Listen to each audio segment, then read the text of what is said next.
There is a push for a fringe benefits tax exemption on parking, with employers in Melbourne in particular and in Sydney seeking to buy up spaces, hundreds of spaces for staff, to stop them taking the risk of catching public transport to work. We know the federal government's spending $101 billion on JobKeeper. The parking industry are asking here for a $110 million a year break in terms of the FBT. The argument is that at parking prices at the moment, the fringe benefits tax can double the daily cost of a space.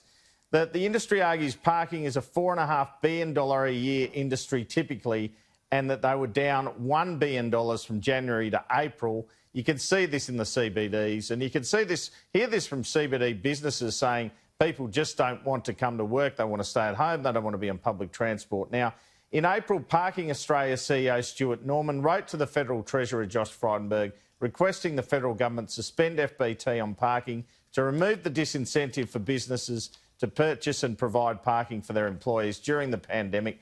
Norman has lobbied the government again on this in recent weeks in the wake of the Victorian lockdown, arguing this could help thousands of Australians with a COVID-safe way to get to and from work. Treasury officials met Norman in April and told him that the government weren't giving industry-specific tax relief. His argument is this isn't industry-specific, it benefits all industries. We saw a story in the Australian Financial Review today outlining that JobKeeper has actually allowed some businesses to make a profit. This is not what it's designed for. It is to keep businesses afloat during shutdowns. But in order to put it through existing systems, the government measured it on revenue, not profit.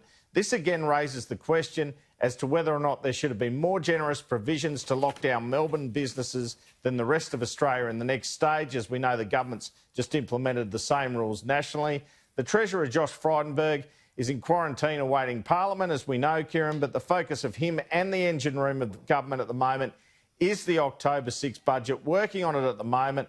Talk of tax cuts being brought forward, talk of an extension of home builder past December 31, all sorts of stimulus, and an even bigger budget deficit than the $184 billion that has been foreshadowed.